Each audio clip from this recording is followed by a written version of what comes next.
নৰকাসুৰে কাক হত্যা কৰি ভৌমবংশ প্ৰতিষ্ঠা কৰিছিল?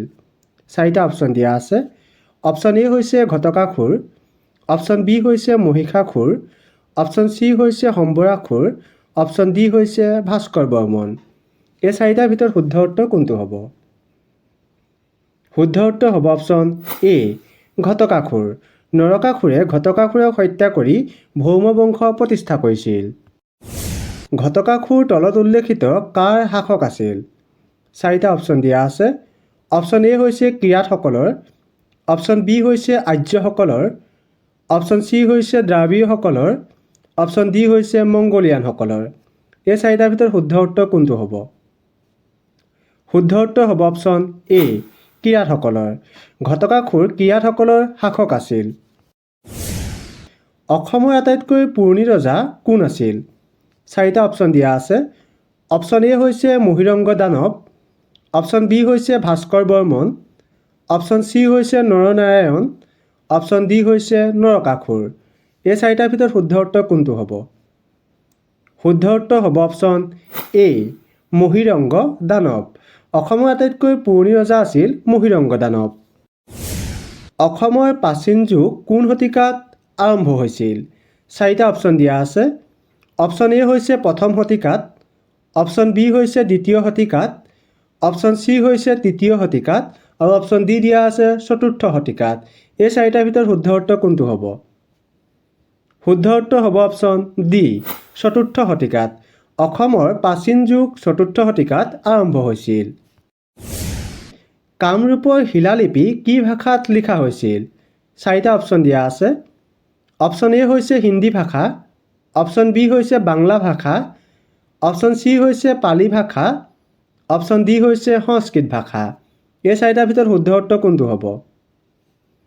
শুদ্ধ উত্তৰ হ'ব অপশ্যন ডি সংস্কৃত ভাষাত। কামৰূপৰ শিলালিপি সংস্কৃত ভাষাত লিখা হৈছিল। মহাৰাজা ধীৰাজ বুলি কোনজন বৰ্মন ৰজাক জনা গৈছিল? 4টা অপশ্যন দিয়া আছে।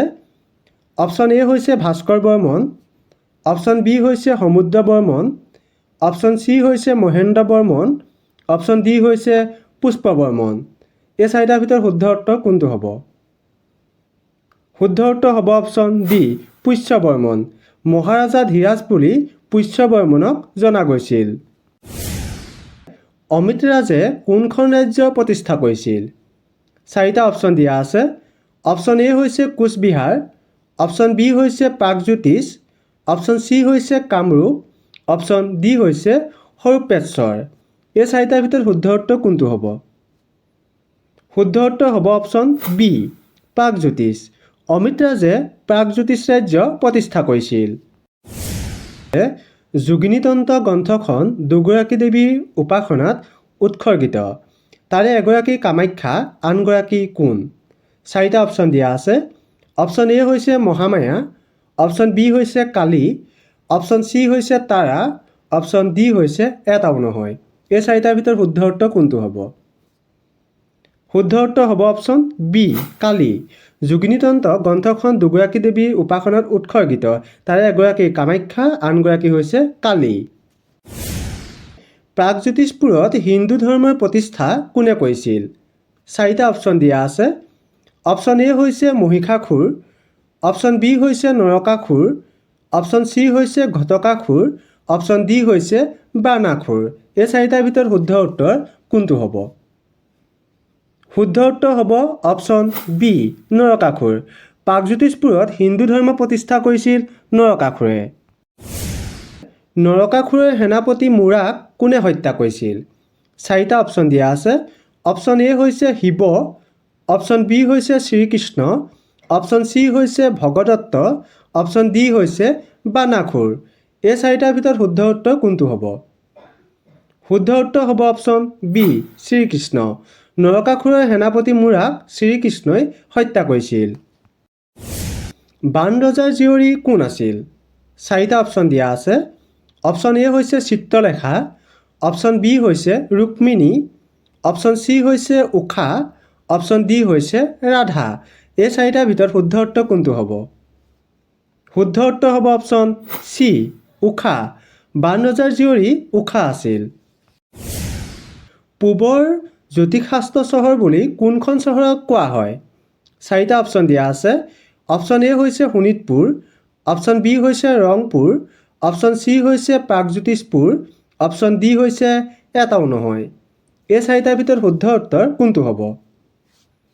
শুদ্ধ উত্তৰ হ'ব অপশ্যন চি প্ৰাগজ্যোতিষপুৰ। পূবৰ জ্যোতিষাস্ত্ৰ চহৰ বুলি প্ৰাগজ্যোতিষপুৰ চহৰক কোৱা হয়। বৰ্মন বংশৰ প্ৰতিষ্ঠা কোনে কৰিছিল? চাৰিটা অপশ্যন দিয়া আছে। অপশ্যন এ হৈছে মহীৰংগ দানৱ, অপশ্যন বি হৈছে ভাস্কৰ বৰ্মন, অপশ্যন চি হৈছে পুষ্য বৰ্মন, অপশ্যন ডি হৈছে ভগদত্ত। এই চাৰিটাৰ ভিতৰত শুদ্ধ উত্তৰ কোনটো হ'ব? শুদ্ধ উত্তৰ হ'ব অপশ্যন চি পুষ্য বৰ্মন। বৰ্মন বংশ প্ৰতিষ্ঠা পুষ্য বৰ্মনে কৰিছিল। পূৰ্বৰ বৰ্মনসকল কাৰ অধীনস্থ আছিল? চাৰিটা অপশ্যন দিয়া আছে। অপশ্যন এ হৈছে মোগল সাম্ৰাজ্যৰ, অপশ্যন বি হৈছে মগধ সাম্ৰাজ্যৰ, অপশ্যন চি হৈছে গুপ্ত সাম্ৰাজ্যৰ, অপশ্যন ডি হৈছে মৌৰ্য সাম্ৰাজ্যৰ। এই চাৰিটাৰ ভিতৰত শুদ্ধ উত্তৰ কোনটো হ'ব? শুদ্ধ উত্তৰ হ'ব অপশ্যন চি গুপ্ত সাম্ৰাজ্যৰ।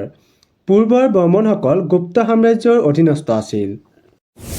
শালস্তম্ভ ৰাজবংশৰ শেষৰজন ৰজা কোন আছিল? চাৰিটা অপশ্যন দিয়া আছে। অপশ্যন এ হৈছে জয়মালা, অপশ্যন বি হৈছে বনমালা, অপশ্যন চি হৈছে ত্যাগসিংহ, অপশ্যন ডি হৈছে বলবৰ্মন। এই চাৰিটাৰ ভিতৰত শুদ্ধ উত্তৰ কোনটো হ'ব? শুদ্ধ উত্তৰ হ'ব অপশ্যন চি ত্যাগসিংহ। শালস্তম্ভ ৰাজবংশৰ শেষৰজন ৰজা আছিল ত্যাগসিংহ। কামৰূপৰ প্ৰথম মহম্মদীয়ানৰ আক্ৰমণ কোনজন ৰজাৰ শাসনকালত সংঘটিত হৈছিল? চাৰিটা অপশ্যন দিয়া আছে। অপশ্যন এ হৈছে ৰামপাল, অপশ্যন বি হৈছে জয়পাল, অপশ্যন চি হৈছে পৃথু, অপশ্যন ডি হৈছে এটাও নহয়। এই চাৰিটাৰ ভিতৰত শুদ্ধ উত্তৰ কোনটো হ'ব? শুদ্ধ উত্তৰ হ'ব অপশ্যন চি পৃথু। কামৰূপৰ প্ৰথম মহম্মদীয়ান আক্ৰমণ পৃথু ৰজাৰ শাসনকালত সংঘটিত হৈছিল। কামাখ্যা মন্দিৰটো কোনখন পুৰাণ অনুসৰি কামৰূপৰ কেন্দ্ৰত আছিল? চাৰিটা অপশ্যন দিয়া আছে। অপশ্যন এ হৈছে শিৱপুৰাণ, অপশ্যন বি হৈছে বিষ্ণু পুৰাণ, অপশ্যন চি হৈছে কালিকা পুৰাণ, অপশ্যন ডি হৈছে যোগিনীতন্ত্ৰ। এই চাৰিটাৰ ভিতৰত শুদ্ধ উত্তৰ কোনটো হ'ব? শুদ্ধ উত্তৰ হ'ব অপশ্যন চি কালিকা পুৰাণ। কামাখ্যা মন্দিৰটো কালিকা পুৰাণ অনুসৰি কামৰূপৰ কেন্দ্ৰত আছিল। কুৰুক্ষেত্ৰ যুদ্ধত কামৰূপৰ কোনগৰাকী ৰজাই অংশগ্ৰহণ কৰিছিল? চাৰিটা অপশ্যন দিয়া আছে। অপশ্যন এ হৈছে বজ্ৰদত্ত, অপশ্যন বি হৈছে ভগদত্ত, অপশ্যন চি হৈছে নৰকাসুৰ, অপশ্যন ডি হৈছে ঘটকাসুৰ। এই চাৰিটাৰ ভিতৰত শুদ্ধ উত্তৰ কোনটো হ'ব? শুদ্ধ উত্তৰ হ'ব অপশ্যন বি ভগদত্ত। কুৰুক্ষেত্ৰ যুদ্ধত কামৰূপৰ ভগদত্ত ৰজাই অংশগ্ৰহণ কৰিছিল। কুৰুক্ষেত্ৰ যুদ্ধত ভগদত্তই কাৰ পক্ষ লৈছিল? চাৰিটা অপশ্যন দিয়া আছে। অপশ্যন এ হৈছে কৌৰৱৰ পক্ষ, অপশ্যন বি হৈছে পাণ্ডৱৰ পক্ষ, অপশ্যন চি হৈছে অৰ্জুনৰ পক্ষ, অপশ্যন ডি হৈছে এটাও নহয়। এই চাৰিটাৰ ভিতৰত শুদ্ধ উত্তৰ কোনটো হ'ব? শুদ্ধ উত্তৰ হ'ব অপশ্যন এ কৌৰৱৰ পক্ষ। কুৰুক্ষেত্ৰ যুদ্ধত ভগদত্তই কৌৰৱৰ পক্ষ লৈছিল। মহাভাৰতৰ কোনটো পৰ্বত ভগদত্তৰ বীৰত্বৰ কথা উল্লেখ আছে? চাৰিটা অপশ্যন দিয়া আছে। অপশ্যন এ হৈছে দ্ৰোণ পৰ্ব, অপশ্যন বি হৈছে কৰ্ণ পৰ্ব, অপশ্যন চি হৈছে ভীষ্ম পৰ্ব আৰু অপশ্যন ডি হৈছে আদি পৰ্ব। এই চাৰিটাৰ ভিতৰত শুদ্ধ উত্তৰ কোনটো হ'ব? শুদ্ধ উত্তৰ হ'ব অপশ্যন এ দ্ৰোণ পৰ্ব। মহাভাৰতৰ দ্ৰোণ পৰ্বত ভগদত্তৰ বীৰত্বৰ কথা উল্লেখ আছে। ভগদত্তৰ জীয়ৰীৰ নাম কি আছিল? চাৰিটা অপশ্যন দিয়া আছে। অপশ্যন এ হৈছে ভানুমতী, অপশ্যন বি হৈছে কপিলী, অপশ্যন চি হৈছে সুভদ্ৰা আৰু অপশ্যন ডি দিয়া আছে ৰুক্মিণী। এই চাৰিটাৰ ভিতৰত শুদ্ধ উত্তৰ কোনটো হ'ব? শুদ্ধ উত্তৰ হ'ব অপশ্যন এ ভানুমতী। ভগদত্তৰ জীয়ৰীৰ নাম আছিল ভানুমতী। ভগদত্তৰ জীয়ৰী ভানুমতীৰ কাৰ লগত বিয়া হৈছিল? চাৰিটা অপশ্যন দিয়া আছে। অপশ্যন এ হৈছে অৰ্জুনৰ লগত, অপশ্যন বি হৈছে কৰ্ণৰ লগত, অপশ্যন চি হৈছে দুৰ্যোধনৰ লগত আৰু অপশ্যন ডি দিয়া আছে দুঃশাসনৰ লগত। এই চাৰিটাৰ ভিতৰত শুদ্ধ উত্তৰ কোনটো হ'ব? শুদ্ধ উত্তৰ হ'ব অপশ্যন চি দুৰ্যোধনৰ লগত। ভগদত্তৰ জীয়ৰী ভানুমতী দুৰ্যোধনৰ লগত বিয়া হৈছিল? ৰুক্মিণী কোনখন নগৰৰ ৰাজকুমাৰী আছিল? 4টা অপশ্যন দিয়া আছে। অপশ্যন এ হৈছে কুন্দিল নগৰ, অপশ্যন বি হৈছে কামৰূপ, অপশ্যন চি হৈছে উষাপুৰ, অপশ্যন ডি হৈছে এটাও নহয়। এই 4টাৰ ভিতৰত শুদ্ধ উত্তৰ কোনটো হ'ব? শুদ্ধ উত্তৰ হ'ব অপশ্যন এ কুন্দিল নগৰ। ৰুক্মিণী কুন্দিল নগৰৰ ৰাজকুমাৰী আছিল। কুৰুক্ষেত্ৰ যুদ্ধত ভগদত্তক কোনে হত্যা কৰিছিল? 4টা অপশ্যন দিয়া আছে। অপশ্যন এ হৈছে অৰ্জুনে, অপশ্যন বি হৈছে ভীমে, অপশ্যন চি হৈছে শ্ৰীকৃষ্ণই, অপশ্যন ডি হৈছে সহদেৱে। এই 4টাৰ ভিতৰত শুদ্ধ উত্তৰ কোনটো হ'ব? শুদ্ধ উত্তৰ হ'ব অপশ্যন এ অৰ্জুনে। কুৰুক্ষেত্ৰ যুদ্ধত ভগদত্তক অৰ্জুনে হত্যা কৰিছিল। চুকাফাই কেতিয়া অসমত প্ৰৱেশ কৰি আহোম ৰাজ্য প্ৰতিষ্ঠা কৰিছিল? 4টা অপশ্যন দিয়া আছে। অপশ্যন এ হৈছে 1228 খ্ৰীষ্টাব্দত, অপশ্যন বি হৈছে 1230 খ্ৰীষ্টাব্দত, অপশ্যন চি হৈছে 1238 খ্ৰীষ্টাব্দত, আৰু অপশ্যন ডি দিয়া আছে 1240 খ্ৰীষ্টাব্দত।